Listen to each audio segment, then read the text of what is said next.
What we do know for sure is the Ukrainians are gaining more ground now than they have for the entirety of this counteroffensive. That's major facts. How's it going? Oh, it's going fantastic. Got my new PC set up, but I'm missing some things. But we're just going over the counteroffensive right now. What had you up on the screen? What do you think of all the new updates? I mean, things are looking really good right now. I mean, a lot of hopeful news. Yeah, I was just talking about that with my chat, because I go through many different reports. You know, I don't just choose one source. You know, it's shit that you know about. So I went through just like 3 of them, and I'm telling them, like, you know, the information space right now is very positive around Ukraine's counteroffensive, whereas like all summer it's been doom and gloom, dooming, you know, Ukraine's failing, almost kind of like, you know, it was negative news. And so it's good to see some positive vibes happening here for the Ukrainian military, and they're gaining ground around Robatne and then south of Velka Novoselka. Not just there, they're also gaining ground south of Bakhmut, with a lot of the villages there seemingly, I mean, honestly, on the brink of collapse. The railway area, that the railway that is the front line right now, looking seemingly not only just 1 or 2 villages, but like a bunch of villages possibly going to collapse as they're going to further encircle Bakhmut from the south. I mean, that situation looks very good. I'm not saying there's like an imminent collapse of Bakhmut, but right now we're seeing a lot of positive developments in the last 72 hours. And the one area where the Russians are attacking, in Kharkiv, they just continue to make very little to minimal progress. I'm glad you're talking about that, because I haven't seen anyone else really mention it. It's probably because it's failing so much. That's you're talking about the little Russian offensive going on right now in the Srebransk forest around Kreminna. Mm-hmm. Yeah, that's just, the Ukrainians are just it's like nothing happening. The Russians are gaining 0 ground. So I don't know if they're trying to divert Ukrainian soldiers up there, but it's actually the opposite, which is obviously the common case here. But I just read the article came out that Russia's diverting their soldiers now to the south to assist with what the Ukrainians are doing around Robatne. There were a lot of rumors of possible shortages of like replacements of Russian soldiers, them not having reinforcements to reinforce the line, and this could be part of the reason why the Ukrainians are making it through. I don't know. I'm not in those positions. But what I will say is that the Ukrainians seem to be making progress, not only in the areas around the defensive lines, but on the defensive lines, the Surovikin line, the first line. They seem to be making progress in the areas that are supposed to be the hardest to defend. They're finding the weakest spots of that and trying to push through it. And I don't think that if the Russians had a bunch of fresh troops that they could throw into battle and reinforce quickly, they would have already done it to probably stop them. I'm sure they still have reinforcements, but it would make sense if they're getting troops from other parts of the country to reinforce it. It wouldn't make sense if they had the troops available and they just haven't done it. Right, especially since that's what they've done already before. Like last year when Ukraine faked everyone out, well, we're going to go to Kherson, but then actually went to Kharkiv, and all the Russian soldiers got I literally was just talking about this before you came on. All the Russian soldiers got diverted from Kharkiv to Kherson to defend the counteroffensive. Oh, it didn't happen yet. But then Ukraine was able to take advantage of that. But if we're seeing Russia move their soldiers around, I mean, that it wasn't good for them last year. The advantage they have this year, though, that makes it different, and why we have to be cautiously optimistic, is the level of, and you can speak on this all day long, is the mining out there. Yep. The level of Russian defenses that they were able to establish during the wintertime out there is a lot different than what we had seen in Kharkiv and Kherson. Interestingly enough, the word is part of the reason why there might be a lot of progress in the last 72 hours is as the Russians were trying to pull out of their defensive positions, there was apparently a certain amount of area that they had mined less to give them an avenue to retreat out of, and they don't want to retreat into their own minefield, of course. And so the Ukrainians just followed through that path, which was less mined. That seems to be the word on the street. But I mean, again, all of this is still very foggy. We don't know for 100% sure, but the progress in the last 72 hours has been very, very positive. Absolutely. And you had mentioned too Bakhmut, and that's absolutely right. You got to be careful because there's some sources are saying like Bakhmut encircled, and it's just not yet. They have some villages that they have to liberate to the south, and it's looking good in Kostyivka, which is just to the south. Yeah, it's looking very good there. But Ukraine's going to have to get through like 4 villages there and then get to the highway, which has like 4 villages on the highway. That's And the then thing. also, The highway, yeah, if they mhm, take the 4 villages that there's 2 villages they're on the brink of taking, and then once they've taken those, there's another 2 villages to the south that are going to be easier to take. And mhm. then all that's between them is that highway. And if they take that highway, then I mean they're golden. Problem is, the Russians have built up a defensive line on that highway as well, and it's not just going to be a walk in the park. It's a very flat, open area, and so it's not something you could just like recklessly charge across and just grab quickly. So that's why I don't think there's like an imminent collapse around Bakhmut. But the Ukrainians are continuing to take back territory around Bakhmut. They're continuing to push Bakhmut at a time where you would think the Ukrainians would just be concentrating everything around Zaporozhye. They're still making sure to tie down the Russians in other areas.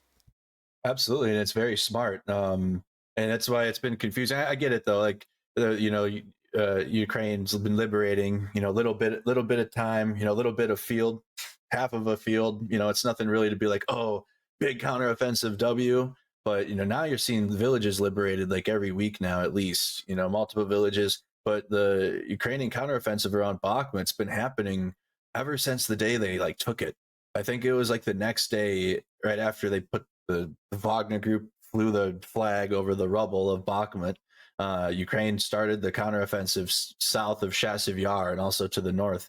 What is that area like over there? You've been over there, right? I have not been over to Bakhmut. I've been over to like Kramatorsk and other areas, like vaguely. Like I've been to eastern Ukraine. I might be going to an area close to Bakhmut soon. I don't know for sure, but the area around Bakhmut, from everything I've been told, the city itself is non-existent anymore. You'd have to be a pretty, like, if you were you'd have to be pretty local. You'd have to live there the whole life to identify like the most basic of landmarks to be like, oh, I know where that is in the city. The city does not exist anymore. The area around it is also heavily riddled with bombs, explosives, with from the fighting. The landscape is a hellscape, but it's not defended in the same way Zaporozhye is defended. They haven't had time to build the tank trenches. The anti-tank trenches. They haven't had the time to put up the Dragon's Teeth. They haven't had the time to put the TM-62 anti-tank mines. I mean, they're able to launch some mines. They're able to put some defensive positions in. There's trenches that they're storming, but they haven't had the year to prepare like they've had in Zaporozhye. And since the defenses aren't there and they're not as dug in, it's going to be a lot easier for the Ukrainians to retake these positions now than it would be in, say, a year from now if the Russians have built it up. So maybe the Ukrainians came to the conclusion that push them now before they dig in any deeper, and it becomes impossible to take Bakhmut without a gargantuan amount of support, which, I mean, they're not getting nearly as much support in Bakhmut as they're getting in Zaporozhye for the Ukrainian offensive, but they're still able to get some pretty decent gains. Absolutely, and they're also the 3rd Separate Assault Brigade is there too, and you already know they have all the motivation in the world after Azovstal, and to be able to try to get that city back, because that's the last success. I say that very lightly about what the Russian military has done. In terms of the Russian eyes, like that's the last city that they've conquered or whatever. And so to be able to have the 3rd Separate Assault Brigade Azov take that back, right after they had taken it, would be an also huge morale victory for Ukraine as well, at least from what I see. Bakhmut does not serve a gigantic strategic purpose on the battlefield. No. The reason we know about it is because it was a very bloody battle that lasted a very long time, and so because it lasted a very long time, and because it became a more and more bloody battle, it got the media's attention. The media concentrated on it like 24/7 in relation to the war. Everything related to the war in Ukraine was like Bakhmut for like 8 months, 8 to 9 to 10 months, and it wasn't supposed to last as long as it did. So for the Ukrainians, it became an incredible story of resistance and resilience to face at overwhelming odds. For the Russians, it became a thorn in their side, and a prize to be captured, a pride to take away from Ukraine to take. But strategically, it's not that important. It could have served as a logistical hub maybe at one point.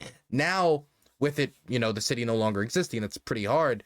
It's now, from a strategic point of view, simply serves as a stepping stone for the Russian advance to take other bigger cities like Kramatorsk, Slovansk, which, if it took them 8 to 9 to 10 months to take Bakhmut, it's going to be a very large task to take a city like Kramatorsk and Slovansk, definitely without Kupiansk, which they were going to try to use to encircle the city. Now they would have to take it head on. So I don't think it serves a great strategic purpose, but more morale-wise, if the Russians were to lose it, it'd be one of the biggest humiliations of the war, which, I mean, that's a big shelf full of a lot of trophies, but that's another trophy still. Yeah, it still is another one added to the collection. But the other thing too I've looked at is the topography between Bakhmut and like Kostyanivka, Druzhivka, Kramatorsk, and Sloviansk. There's a big hill there, and that like a big elevation between those two, between all these cities. And it could be why Russia was struggling to gain ground along that E40 highway, which is to the north of Bakhmut, because you got the highway that goes right through, and there's a highway north of it.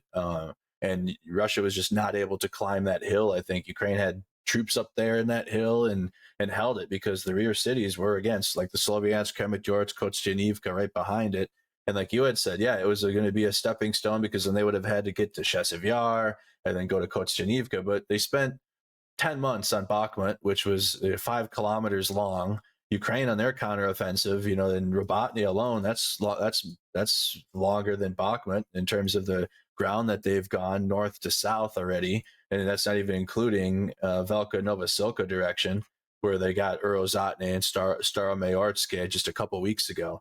So in terms of like the ground gained, ground lost scenario here, Ukraine's gaining more ground back, liberating more territory on their side than the Russian effort of their offensive is. I will say, though, the time is not on Ukraine's side when it comes to this counteroffensive. We've got a month, maybe a month and a half left until the winter really sets in here. I'm starting to already feel it starting to get not cold, but it's not as hot as it used to be, and it's going to get colder as the month goes on.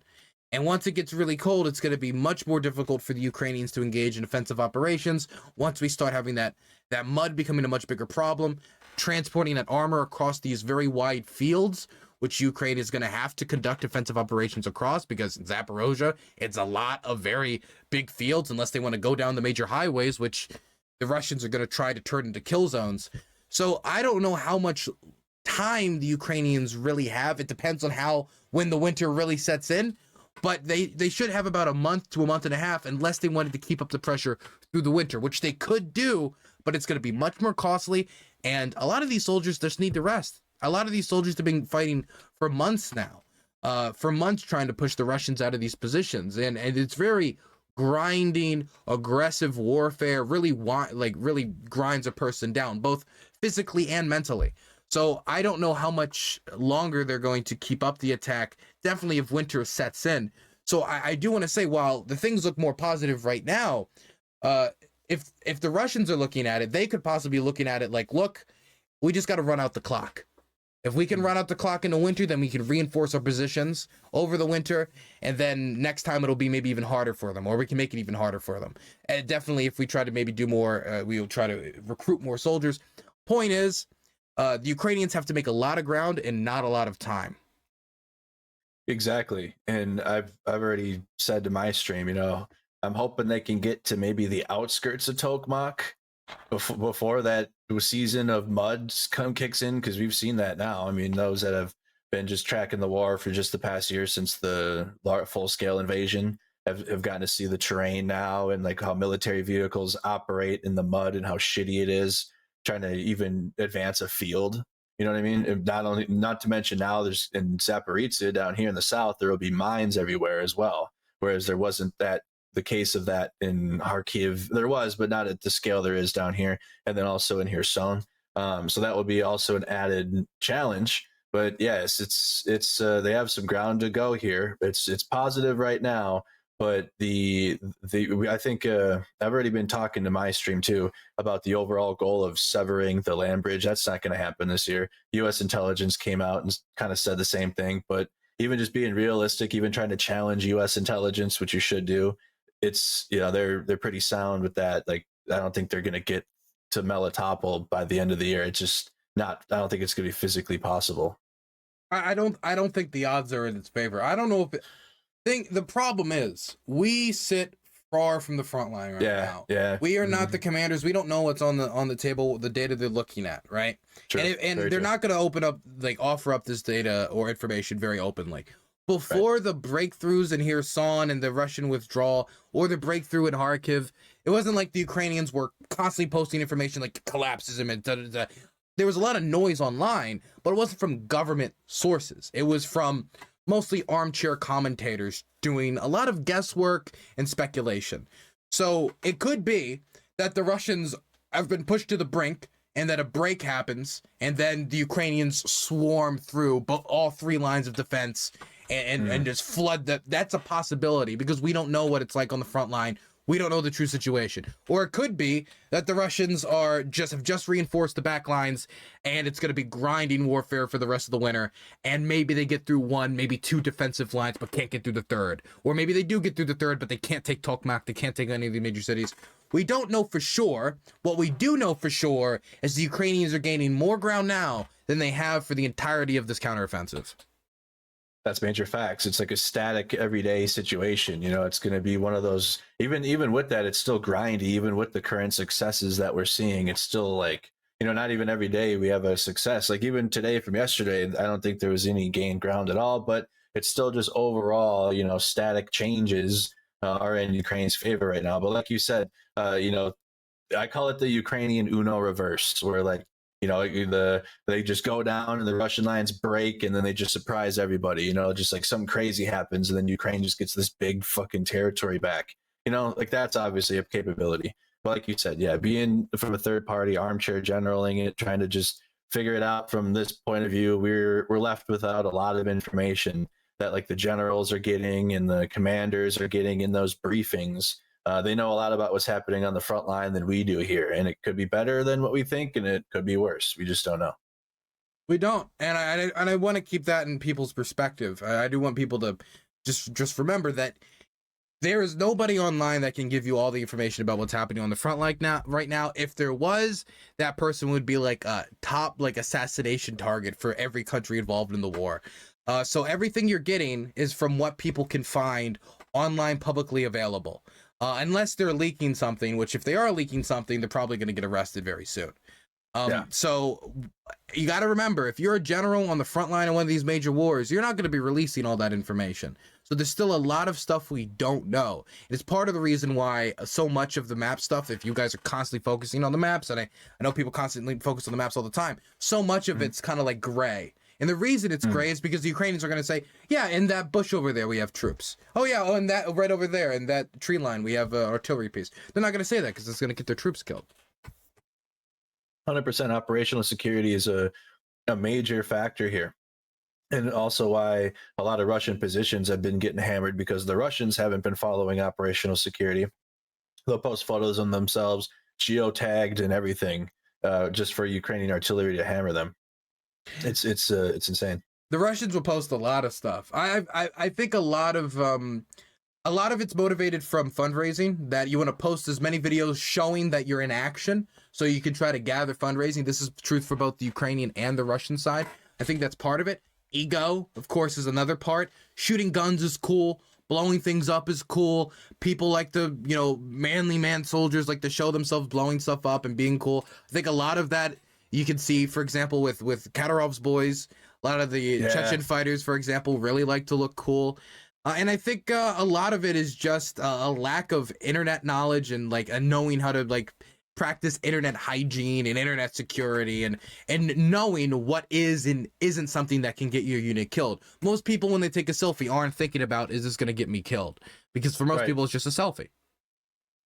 100%. They don't think about that. I mean, we could go in a whole nother topic on that, on America topics and people that are taking photo and video of themselves. I'll tell you a quick story. I remember when I was in Kharkiv the first time, I was going to the areas where the Russians tried to take the city, like the long roads they went down and got slaughtered in. And I was looking out in these areas, and I saw a mannequin with an AK-47 in its hand. And it was all dressed up, and it was manning a checkpoint, and there was no one in sight.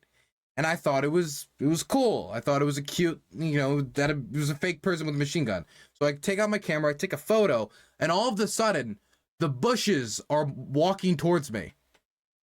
There were Ukrainian soldiers in the bushes, camouflaged up, walking towards me, asking me why I was taking pictures of the mannequin. And thankfully, I had a really good person with me who was like, he's just a journalist. He just thought it looked cool. And they're like, oh, okay.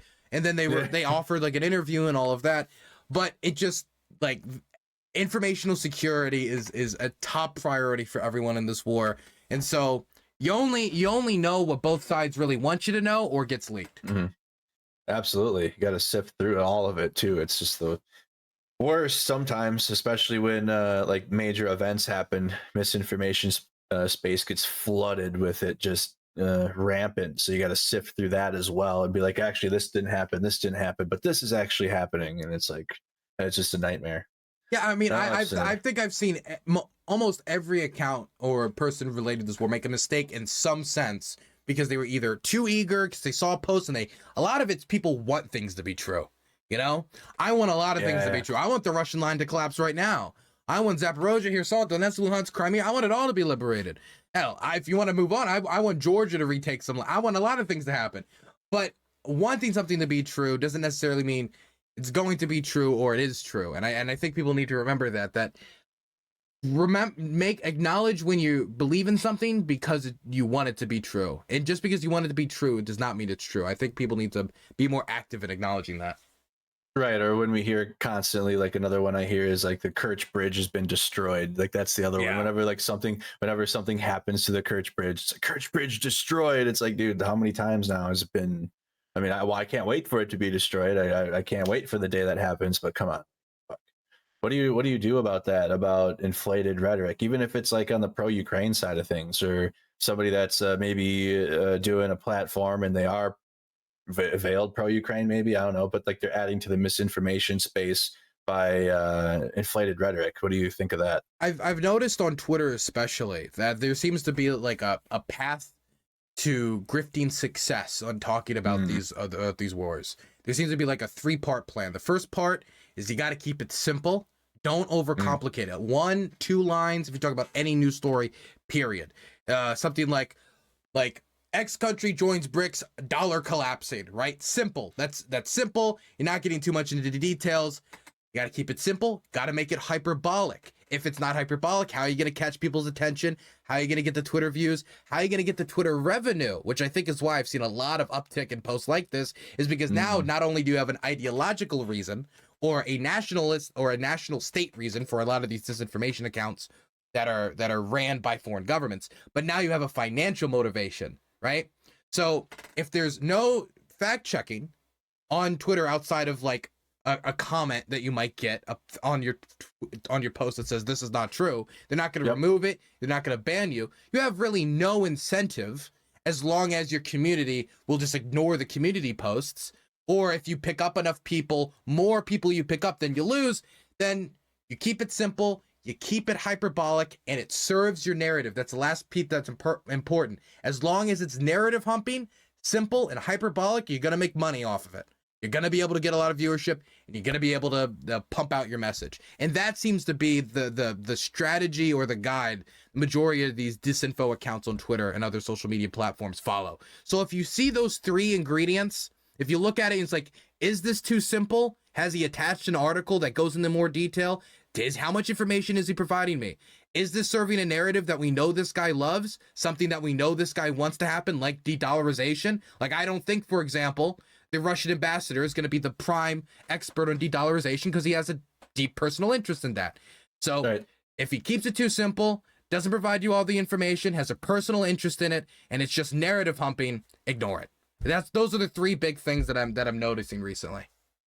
Yeah, it's this misinformation space right now that we're in, and trying to get solid information and not just like feelings and emotions too. Even if it's for like the morally right, the morally correct opinion here, which is obviously to like aid Ukraine, and Russia's committing imperialism on Ukraine, and it needs to be stopped. So even if you're like on that, but then you're still adding to the swamp with garbage, and then you turn it into like a grifting spree. It's like, what the fuck is that? You know? I mean, like I see, and I can I say names, or is that are you not a drama channel? I don't. Go ahead. Shushko. I don't know if you see him on Twitter all the time, but he is constantly just posting stuff that is completely just incorrect. And I mean, he's Ukrainian, but he lies constantly. He'll just say stuff that is unconfirmed about the brink of he'll start posts saying we're on the brink of nuclear war. Nothing will happen, and he'll move on as if it never happened, right? And there's a lot of people like that, and I just a lot of people who just grab your attention, say like the end is near, and when they're proven wrong, they just move on like nothing happened. What I honestly, to an extent, I blame the viewers, and I don't mean your viewers or my viewers particularly. Our viewers are great because they watch us, of course. But if you don't hold these people accountable when they make mistakes, and you don't start saying, I'm not going to listen to you if every time you make a prediction and ends up not coming true, as long as they keep getting that returning viewership, they're going to keep lying if it keeps making them money. Absolutely. Like feeds right into their little ego, doesn't it? Or like the ego of needing to push this misinformation out because it's getting them clicks or whatever the fuck. Because like there's times like where nothing happens, or like there's little there's spaces of time where not a whole lot of information's coming out or changes aren't really made, and then it's like they'll still just like pump nonsense into it, even if it's not pro-Russian but it's pro-Ukrainian or whatever, or if it's sympathetic to Ukraine, they'll still do it, and it just drives me crazy. It's a 24-hour news cycle, and this also applies to the people pushing fake news. Maybe if there's a jump in, if there's too much silence, maybe Christmas truce or something, never gonna happen. But let's say if there was, what they would do? They'd go find footage from a different war or footage from earlier in the war, publish that, and just pretend it's new. I've seen that a ton with destroyed Bradleys. People reposting the same video over and over and over, pretending like it's a new video. I've seen people publish footage, not only back from 2014, 2015, I've seen people publish footage from 2012 Syria, 2013 Syria, from completely different war. I'm seeing vehicles blowing up in a desert, and nobody's asking questions in the replies as to where this desert was in the middle of the Sumy Oblast. I don't remember that. I don't remember a desert there. So the lengths that they'll go to in order to spread disinformation is honestly impressive. It is. My personal favorite is video game footage, when I can, because for some reason I have this gift where I can immediately tell if it's video game footage or not. Like I can, like, within like a second, even if it's really good graphics, really good Arma 4090, fucking top tier ultra graphics on Arma, I can still immediately tell. But like people will still run those as clips, and it's like it drives me insane too. Yo, we should make a fake video. We should spread some disinformation. I got an idea. Let's do video game footage, but let's do Baldur's Gate instead. Let's say this is a Ukrainian execution. We'll just go, I don't know, line up a bunch of goblins or something. No, orcs maybe. And then we'll upload it. Say that's our war crime we documented from Right Sector. See who picks it up. Yeah, see who picks it up. We'll send it over the Gray Zone. Yeah, so the Gray Zone would love that. They would take that right away and immediately post it. I've already wanted to come up with something too, where I like go underground and like become like the grifting world of it, and like try to see how easy it is to like really like manipulate people. But like all the money I get from it, I send to a charity and I establish it beforehand. You know what I mean? So it's like I got like backup, but like I really kind of want to see how easy it is to like fucking just toss misinformation out there. Like, and for me, like if I get even one thing wrong, like I recently fucked up and I posted, and I was pissed too, but Trump's mugshot, and the first photo of his mugshot was the fake one. Like someone edited it and posted it, and I had fucking posted it, and I was like, it wasn't the right one, so I immediately had to correct myself and post the right one up. But see, my audience was tripping me up during the Trump mugshot. They were sending me like, here's the real one. Here's the real one. It was the fakest shit in the world. They were like live editing it, trying to trip me up, make me look like a dumbass. Yeah, I feel like the same thing was happening to me. But like, I mean, that's like one of my recent mistakes. But I mean, it's too easy to fix that. But in terms of just being like an all out like propagandist, dude, I mean, they make so much money in that, and I would like to do like a study or like a documentary on how you would get to that point. But then again, establish all the money to go to a charity first. So like I'm not actually becoming like a full on, a Sith grifter. Like he set out to go expose them and he became one himself. Fuck. No, I wouldn't do that. I would set up a charity ahead of time. But I mean, it's insane. And I've also tried to go into some narratives too with my chat about the freedom of speech around that too. And I get it. And people, free speech absolutism and all that, yada, yada. I get it. But like the propagandists, and like the ones that are just openly spewing pro-Russian propaganda, like cheering genocide on, like your boy Hacks and Jinkle that you've debated and whatnot. People like that. What is your idea of free speech around that? Is he good to be saying those things, knowing that lives are being lost at the end of them, or what is your take around that?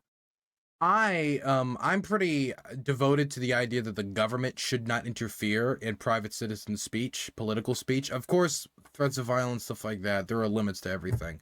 But I believe the limits should be um as not that restrictive. It should be as hands-off as physically possible, because I just don't like the idea of giving the government that authority over private citizens, right? Right. This is a position that's very American that I hold, that I know some of my European colleagues disagree with, and European states manage freedom of expression differently. Other countries around the world, other liberal democracies, manage freedom of expression very differently. But I do agree with that American mindset. Oh, I do agree that he should be allowed to do it legally, but I don't believe private companies should have to platform that if they don't want to, considering they could lose advertisers, and considering maybe somebody doesn't want to facilitate somebody spreading misinformation about, some of the worst war crimes Europe has seen since the Yugoslav genocides. And so I think that is a question, I think, more for the institutions that host that type of speech, and whether they want to be doing business, because that's what we're talking about now. Twitter doing business with people who spread that type of misinformation. Is that it's what they're doing when you're making money off of Twitter? Is that they're making money off of the spreading of Russian propaganda?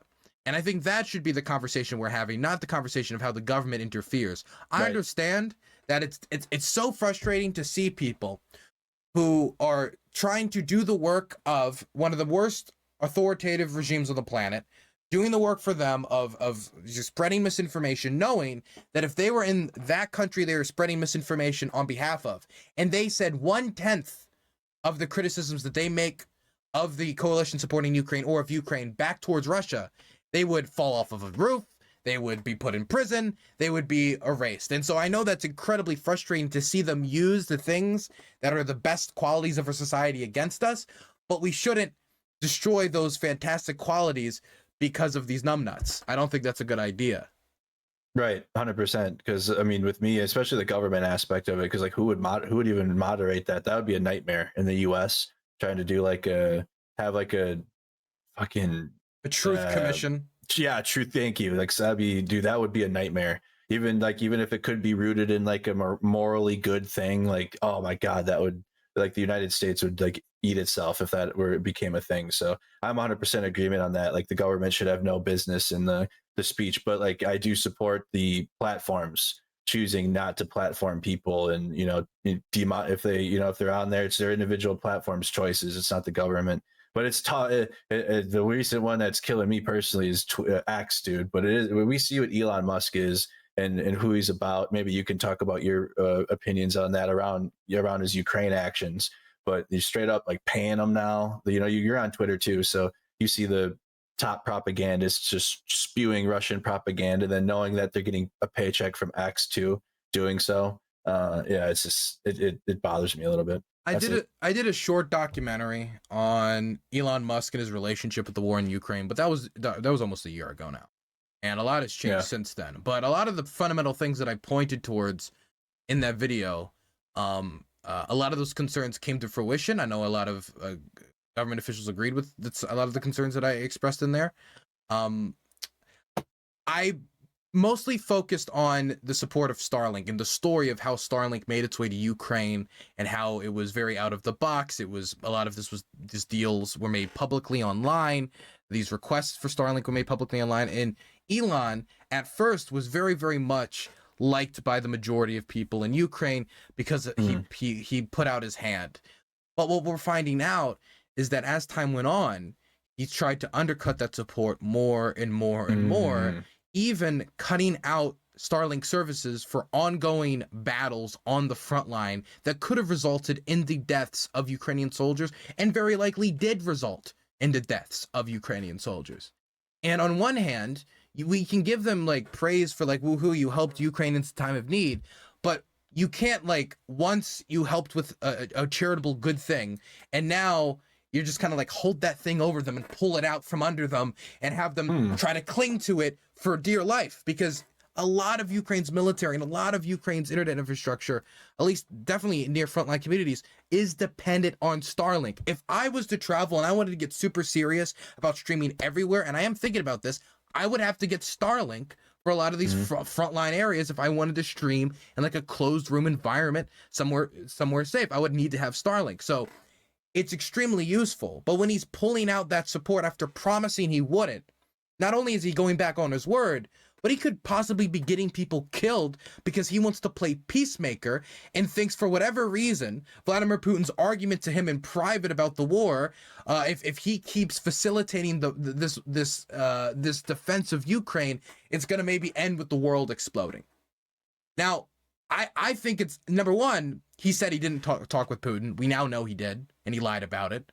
When Ian Bremmer came out with that report, I thought it was credible. He denied it. Now we know we've got multiple government officials and others saying that he reported to them that he spoke to Putin and started repeating Putin talking points that he had been directly fed by the government to government officials. That, when that report dropped recently, I've given up on him.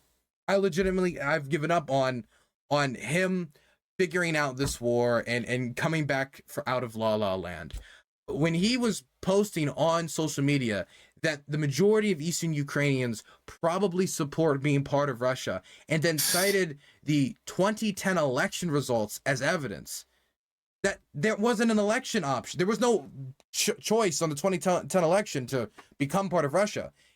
They just think because the majority of Eastern Ukrainians voted for Yanukovych, that means they want to be part of Russia. That's silly. If I voted for somebody who was pro-Canada, doesn't mean I want to be part of Canada. Somebody who wants a friendly relationship with Canada. It makes no sense.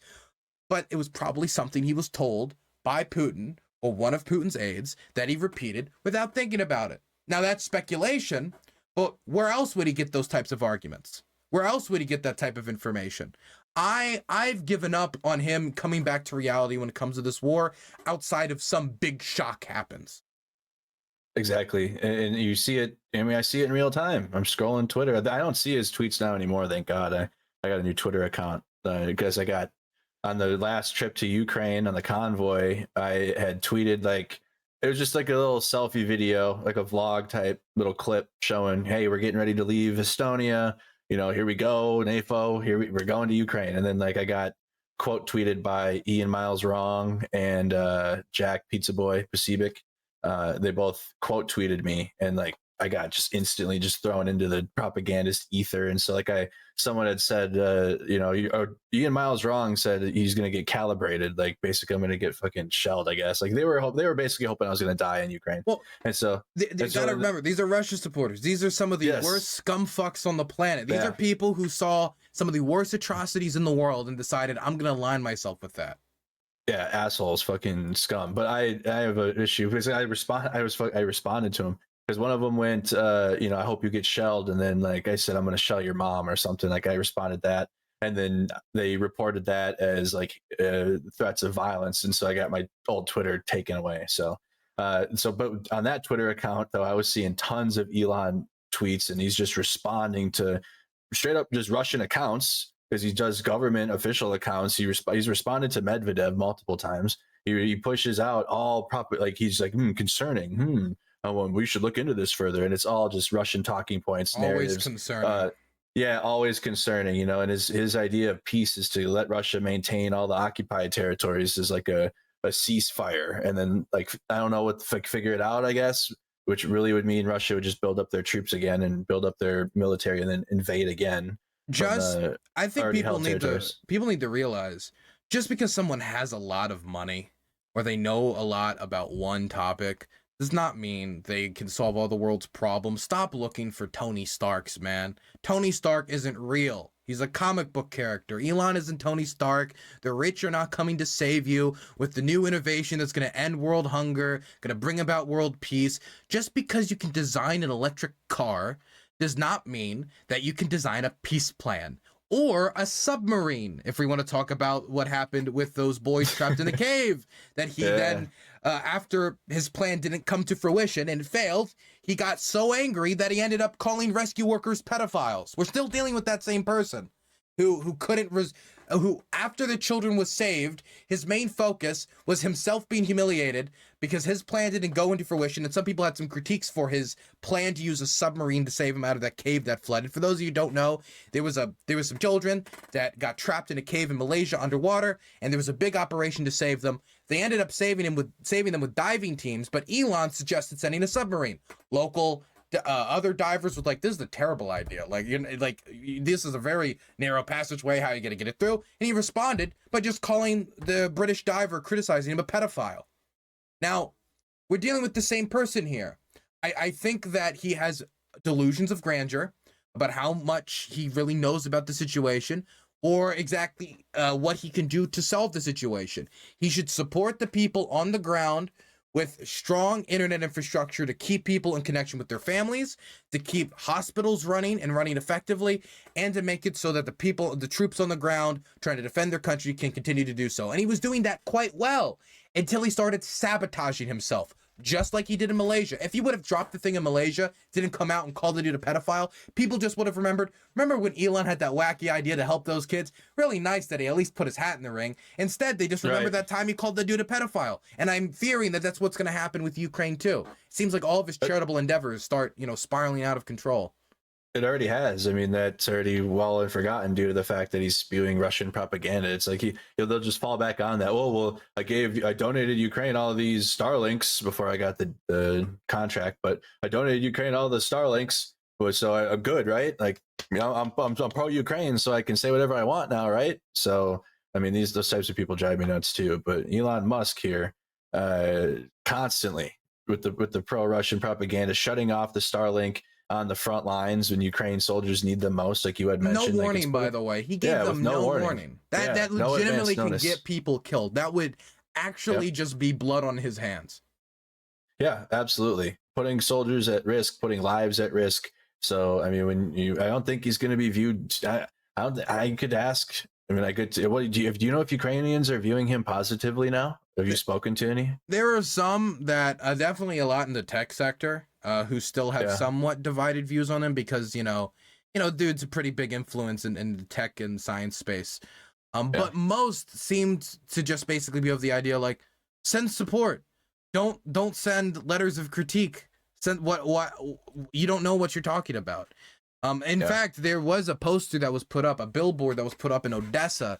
I think it was March or April. Had a bunch of celebrities that supported Ukraine. I think Mark Hamill was up there. A bunch of different celebrities that supported Ukraine. He was up there, and they tore down the billboard after he started proposing his peace plans. So I think that was really, it was when he started proposing the peace plans that sentiment against Elon and the country really turned. Yeah. He wants the Russian peace plan, and I think there could be some more nefarious actions with that, because it's like the energy is all on Ukraine for some reason from these people, like, oh, we need to stop the aid for Ukraine for there to be peace. And it's like, no, Russia can pull their military out of Ukraine and demilitarize the occupied regions. I know that would take a process. It wouldn't happen overnight to get their troops out. It would likely take weeks, maybe a month or two, but that could happen at any point. And then we could clear this and then start the diplomatic reparation process, or however that's going to work. You know what I mean? I feel like it didn't get as much outrage as it should. I mean, the situation is the richest man in the world had a call with Vladimir Putin, which he then lied about before then cutting off the Starlink communication services of the Ukrainian military with zero warning.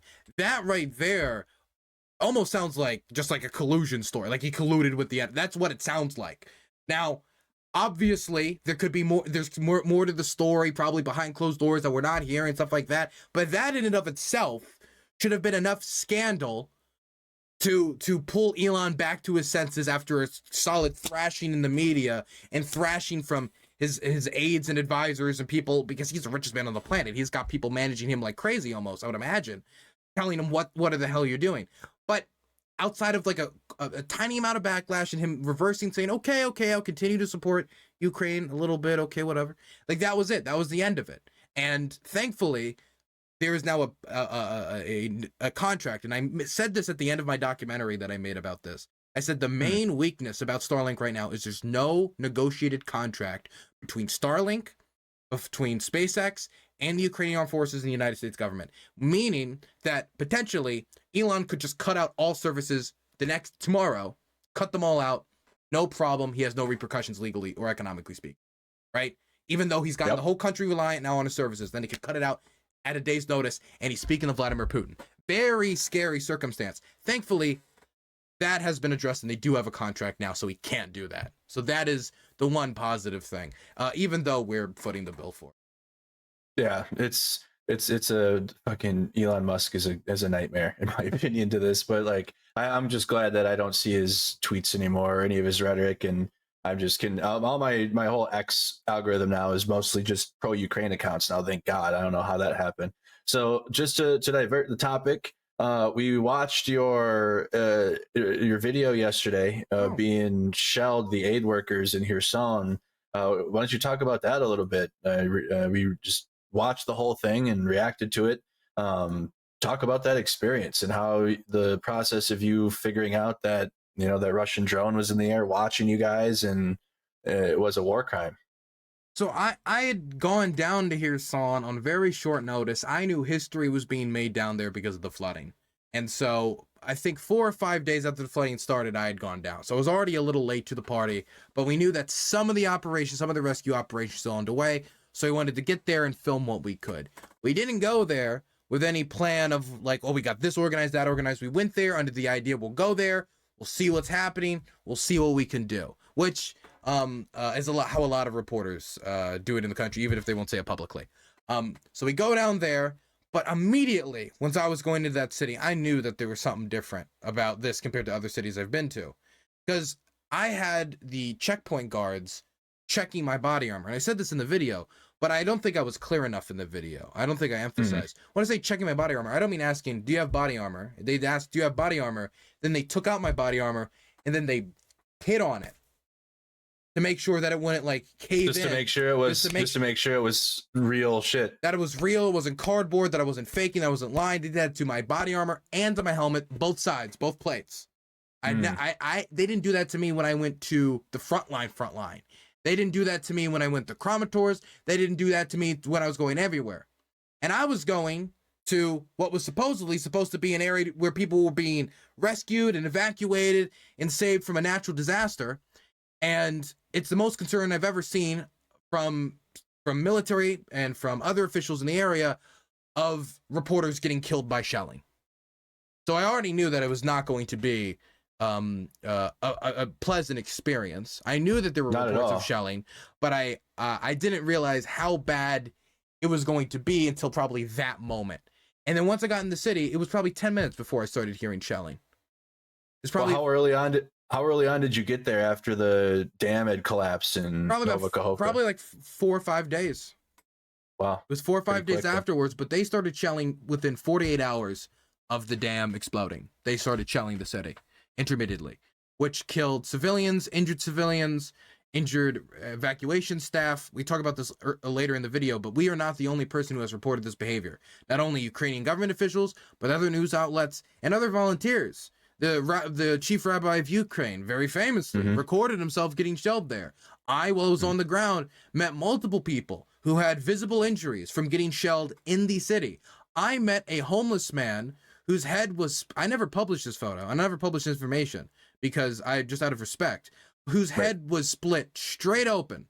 Right here, you can see his skull because he was walking down the street, gets busted open, and the dude's homeless. He's intoxicated when he gets hit.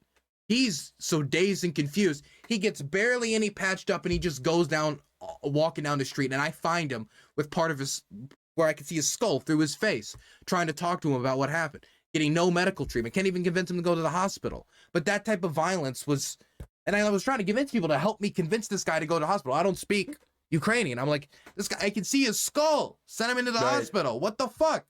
And send him there. Get him some aid. And they're like, we can't force him.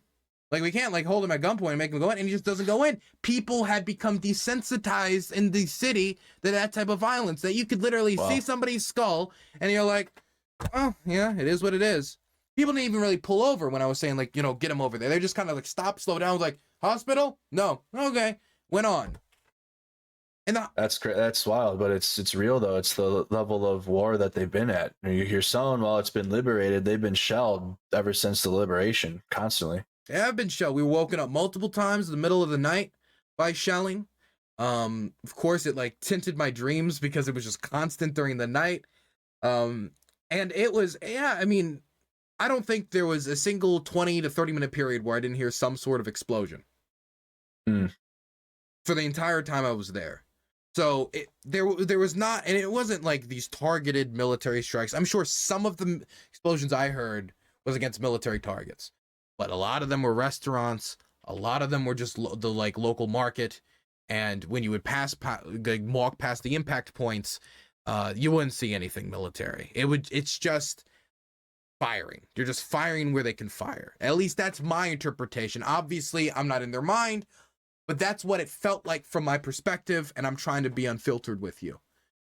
Absolutely, and what we had seen prior to your video coming out yesterday, I mean, and also speaking of the chief rabbi, we had seen Chief Rabbi in the Sherp get in there, and then he was taking artillery was coming in while he's trying to get across there. So I mean, you can clearly see the vehicles, and if the Russians had they had the drones in the sky, you can see the aid workers on the boats, and they're still shelling them. The gentleman that was hit, and he was hurt on the shoreline next to the boat when the initial one came in. How is he doing?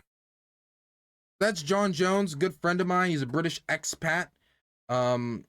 Used to do actually the reason he was the boat driver is he used to drive boats in the British military as a policeman.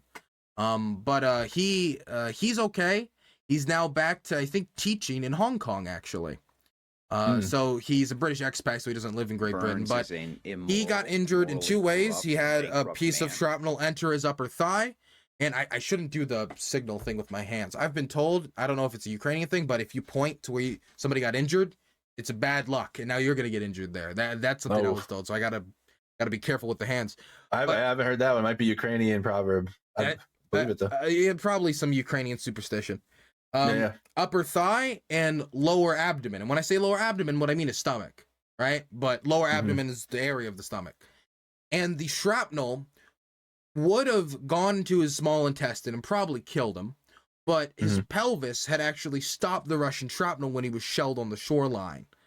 I can tell you what happened that day because there's a lot of details that are left out because we tried to keep the video short and sweet enough to have people's attention because it's already hard enough to get people to pay attention to Russian war crimes in the first place. So I gotta low attention span the best I can. But when we got embedded with the Four Paw rescue crew, which was the animal rescue crew that we were going to be doing work with, we were going to be filming. They introduced a bunch of new safety regulations on boats and what boats you can have. And I say this in the video, but these safety regulations, like it has to be a metal boat, it has to be the size, stuff to protect people from the boat getting pierced and getting stranded, and then they have to send more rescue crews. That's the idea. They don't want to have rescue crews get stranded, and so they have to send even more rescue crews, and then you're spiraling. But the red boat that was given to the crew, Four Paw Rescue, and for John Jones and us to be with, it just didn't work. It was broken. The propeller was somewhat broken, as in the sides of it were chipped and it was not looking great. But that alone doesn't stop the boat from working. The engine was just broken. When eventually we were told it was working, we go out into the water, we put it out on the water, we try to turn it on, and it just doesn't work. It doesn't turn on. I knew it was really bad when they took out a paddle with the speedboat and started using the paddle. Right. A boat that is not a paddle boat, and they took that. Oh shit! This isn't good. That was when I knew it was pretty bad.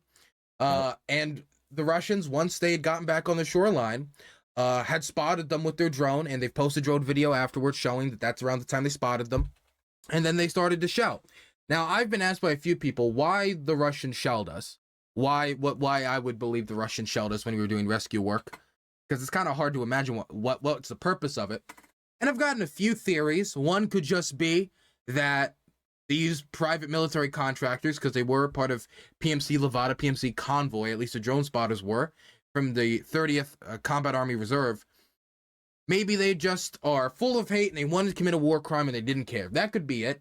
It could be that, and this is one maybe I favor more, that they spotted someone else, some other actual military unit, they got away, and then they just saw us and frustrated, they fired on us. Who knows exactly why they did it, but they ended up shelling us and then saying that we were special forces trying to establish a bridgehead on the other side of the river so the Ukrainians could conduct a counteroffensive over into Zaporozhye. Just to excuse their lies, just to excuse their war crimes. Not only did they post video of it and say that's why they were doing it, even though there's no evidence we were trying to do that. They also posted it with rock music, and I think the lyrics were "We're the gods of war." Really, they got a lot of edge on that blade there. Yeah. And they had the rune that was heavily used by the SS in the top left-hand corner. It's also part of the Slavic alphabet, but it's like a symbol that has been heavily appropriated by white nationalists, and it has the exact proportions of the SS version of it. But as I said, heavily used by in the video because it's enough wiggle room. Point is, though, this is just one. I think the big conclusion people should take away from this isn't that this is a special instance that I'm highlighting on my stream of the Russians committing a war crime. There are things about the story that are special. The fact that they posted evidence of their own war crime online, that is somewhat special. Isn't the first time this happened, like the videos of the castrations or the beheadings or stuff like that. But that is interesting. It's interesting the spin they put on it. But the targeting of rescue workers and civilians in Kherson, that is not the special element of my story. I am more documenting something that happens basically every other day across the front line. And the only thing that is special about this story is just the amount of evidence that is all gathered for one instance that makes it so it's undeniable that they were the ones behind this war crime. Other instances, the Russians will say, actually, it was the Ukrainians shelling themselves to make us look bad. Or, well, you don't know for sure that was us. This is a case where it has become completely undeniable. And that is what I hope this contributes to, is that it helps make the case stronger.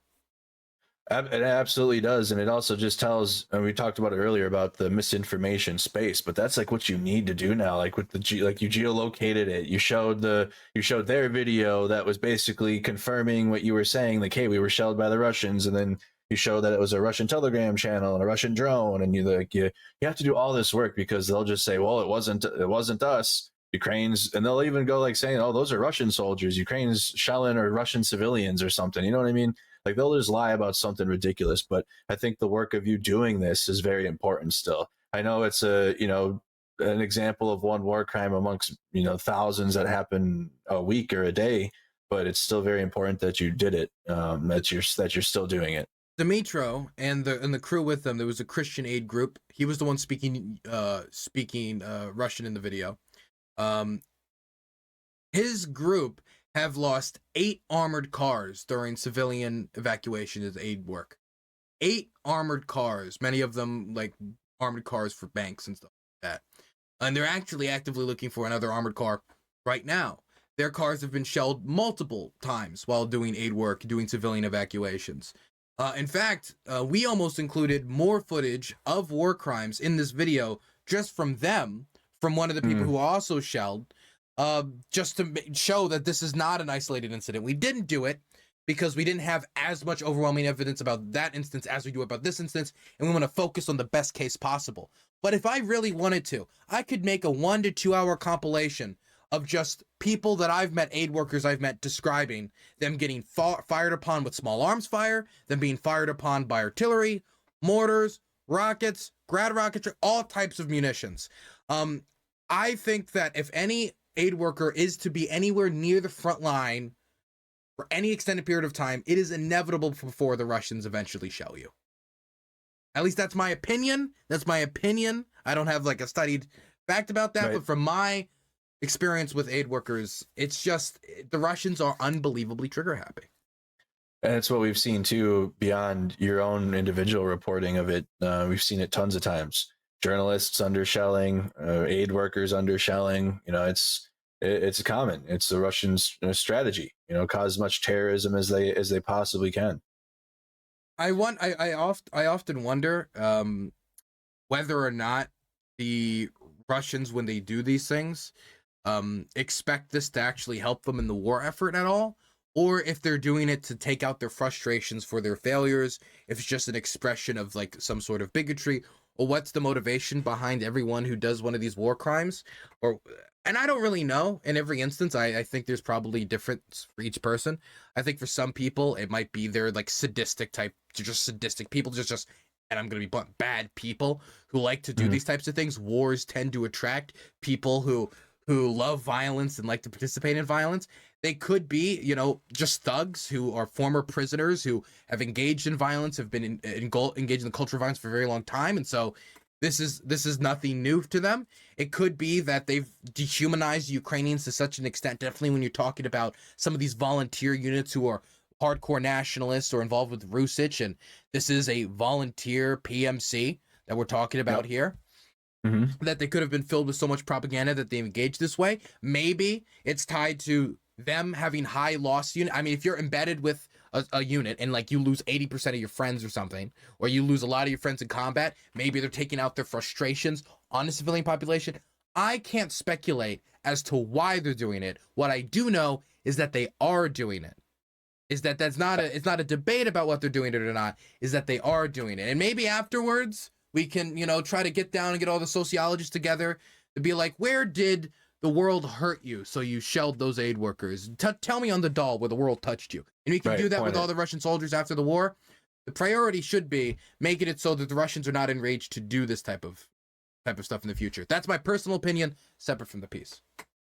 Absolutely. It makes perfect sense. You got that clean and concise there in terms of the psychology around that. It's a lot of it too is what you brought up last week is a conscription commander with the pistol to their head saying, do this, pull the, how, it's no, Ukraine's not going to forgive them at all. They're pulling the cord and killing Ukrainians, but that's the situation that they're in. And also speaking of things happening to Russians, let's divert a little bit now, and the probably final topic of our conversation. But I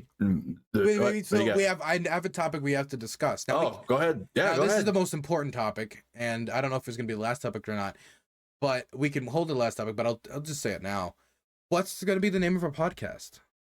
I was going to get to that as well. I was thinking about it all week. I had sent you messages like hashtag Typhling Gang, fucking the Merc Burns. Yeah, the Merc Burns podcast. Like there's been some suggestions like Mercado Burns Mercado. Like I still have to figure that out. I think we should give us an extra week of time or so to we can get another week. We don't want to rush it. Right. Marketing is everything. Yeah. It absolutely is. The Delgado show? Oh, that's a good one. The Delgado. Something. Just a quick thoughts then on the Beaver drones in Russian territory striking bases in Moscow. I mean, how significant is it? Will it change the tide of the war? And can you expect more to happen? Tier 1 subscription. I don't want to blow up anybody's mind with this. I don't want to like blow hot air into anybody or at anybody. It's not like a wonder weapon that's going to win the war, but this is significant. One of the main arguments against sending things like the ATACMS missile or any type of missile that has a range for example, I forget what the German Rheinmetall missile was, but I think the Germans have also been asked to send some of their missile models, is that it could be used against Russian territory proper, and that would be an escalation. Now, you could point towards the fact that the Ukrainians have had the Storm Shadow now for a month or two, and they haven't used it in that way. And so that suggests that if they were given those capabilities, they probably would not use it in that way. But what this basically says is the Ukrainians can do it without Western help. The Ukrainians can strike deep 600, 700 kilometers to countries that are closer to Estonia than Ukraine. To areas that are closer to Estonia than Ukraine. They can strike deep within the country, take out expensive military aircraft. I mean, when we're talking about Pskov, we're talking about four military aircraft, 4 transport aircraft, IL-76s, 2 of which just completely combusted in flames. They finally posted the video of it. That's a pure chat. It's surreal to watch. And that was done without Western assistance. Now, the Russians deny that. They say it actually was done with Western assistance. Right. I know Vladimir Solovyev, who is the most reliable name in the Russian-speaking world, he says that it might have been launched from the Balkans and the Baltics, and they need to wipe the Baltics off the face of the earth if it was from the Baltics. But if it is true that the Ukrainians can go 600, 700 kilometers within Russian territory with these domestically produced drones, who knows on how wide of a scale they're being produced. I don't think they're being made in a garage somewhere, because they were able to fire quite off a few of them. Then this potentially puts a lot more of Russia's strategic positions within Russia, air bases, ammo depots, logistical hubs, logistical lines, bases for training, put so much into potential harm's way.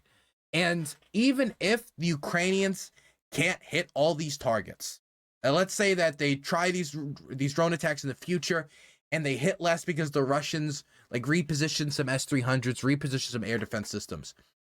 The Russians are still going to have to allocate more of their air defense to protecting Russia proper, just like they had to allocate more resources to protecting the border once there were incursions into Belgorod. The Ukrainians are finding more unique ways to bring the war back home to Russia in a way that the Russians never expected that they would be able to do. And so, since they never expected the Ukrainians would be able to do this, they expected the war to be over very quickly, they were not prepared for it. And now everyday Russians in major metropolitan areas like Moscow are feeling the effects of the war in a way that no one ever expected, with the war being brought home to them. They're hearing explosions outside their windows, outside their communities, hitting targets in their cities. And I think this, I don't know how long the Russians can allow the Ukrainian drones to violate their airspace and bomb their major locations without it starting to look like that they can't protect their own people. And while I don't have a lot of hope of the Russian people all suddenly like waking up and being like, oh my God, this is all so horrible, and maybe Ukraine's real. Even if I don't think that wake up is necessarily going to happen, this is something that could push people away from political apathy. And that is something that I think would be very dangerous for Putin, because if the Wagner coup showed anything, is that there's a lot of political apathy in Russia. Not a lot of people clamoring to run out to the streets to defend the regime, though. Exactly. Like it showed too how much support that like Prigozhin had. His Telegram channels and his social media following and others too. Like they have a lot of support and people that wanted the imperialism to go better than it did because of Putin's strategy. A lot of sympathies. The reason why Prigozhin was able to garner as much influence online is because many of the things he was saying was true. The logistical problems, true. The bad command, true. Shoigu and Gerasimov being dumb losers who don't know what they're doing. True, very true. Not everything he was saying was true, mind you, but a lot of the things he was saying was true. I mean, when he was marching on Moscow, he was at one point saying that this whole war was built on lies. I mean, the truth was getting too true, even for the Russian public. He was cooking there. I was like, golly, dude. He some of his voice messages towards the end while they were going was pretty revealing. But it was reiterating what we all know, but like in terms of a Russian side saying it, it was crazy. I think though, and this is one thing that does scare me, is that I don't necessarily know if those drones blowing up in major metropolitan areas in Russia are necessarily going to eliminate political apathy in the direction of being anti-war. Because in my experience in Ukraine, bombs blowing up in your city, in my experience, made people more in favor of fighting against the person doing that. And so there is a part of me that is concerned about how it will be read by the Russian public, because I was watching 1420, which does a lot of street interviews in Russia. I like that channel. Yep. I really like the channel a lot. And a lot of those Russians were saying, how do we stop this? Well, we just beat the Ukrainians. We beat the Ukrainians. That's how we stop it. So we just fight harder. I don't know if that sentiment will hold or not. And that's my main question, I think, for the future, is whether that sentiment of, well, that's just like, if there's going to be a lot of people saying that moving forward, or how political apathy will change. Because there is a chance that one of these drones hits something, ends up killing like a lot of Russian civilians or something. Even if it gets shot down over Moscow, hits a civilian target, kills a bunch of civilians, and then you have a situation where the government's trying to treat this like the second apartment bombings in the 1990s. Yeah.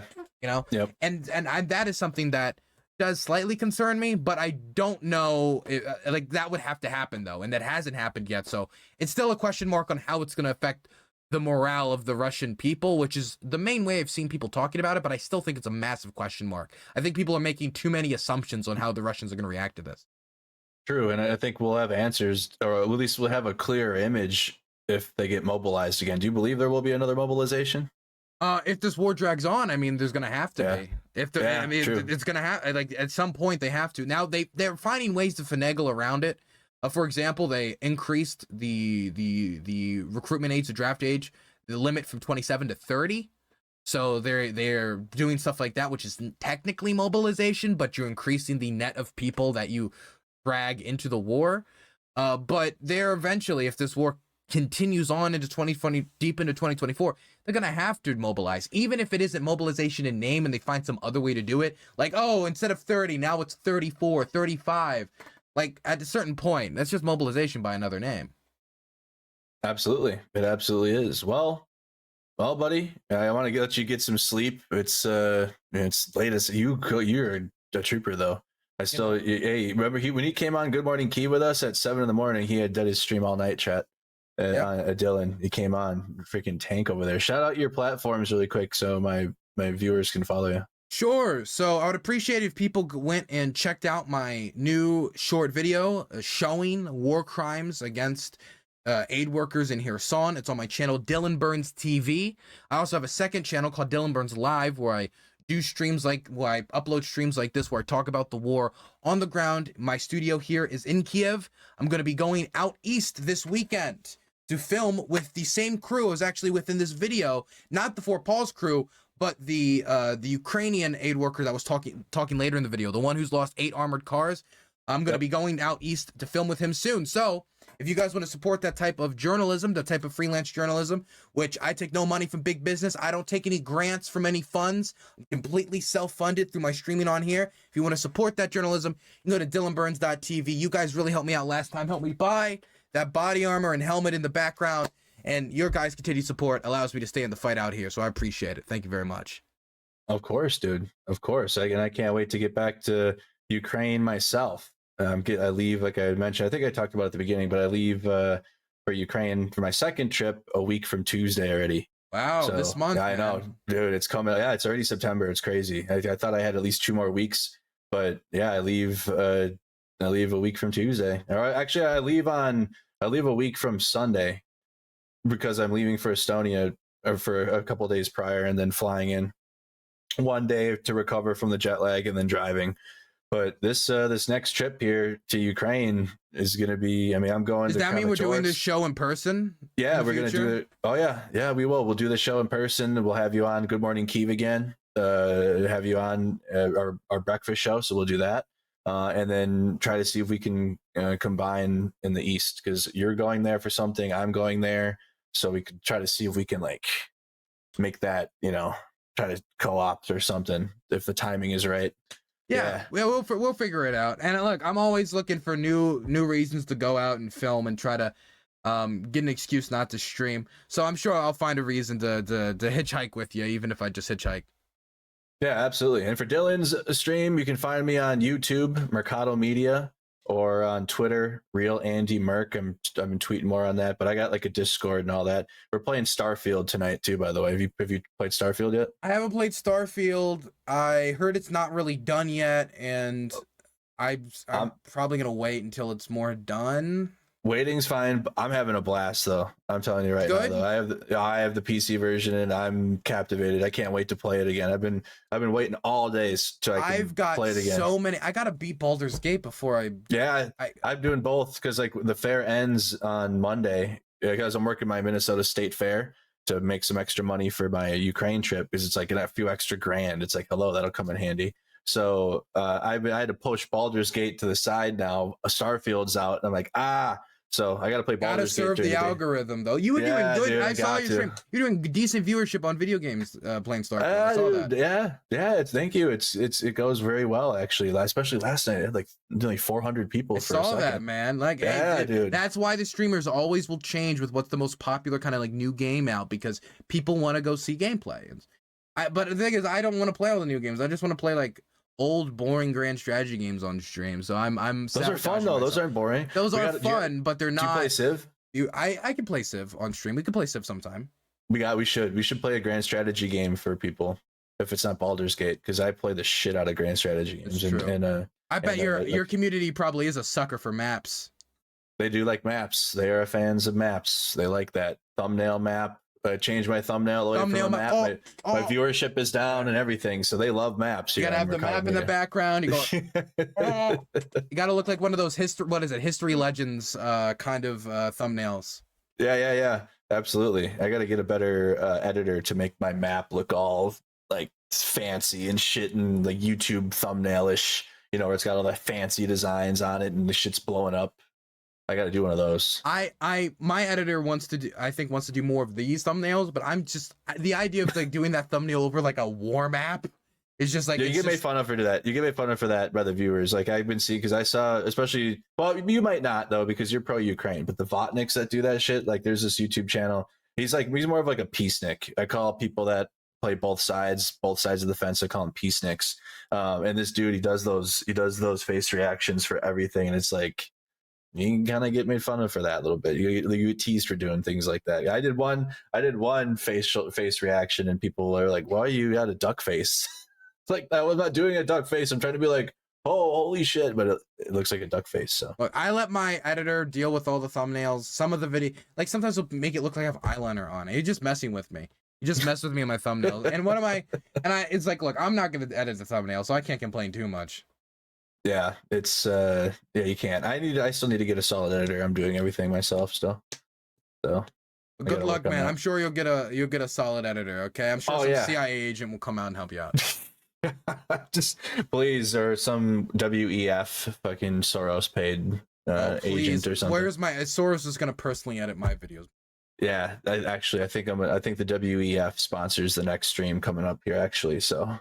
I'm getting ready for that. Well, man, thank you so much for having me on the To Be Determined podcast. See you next Friday, man. Absolutely. See you next Friday. Can't wait to talk. Yeah, bye-bye.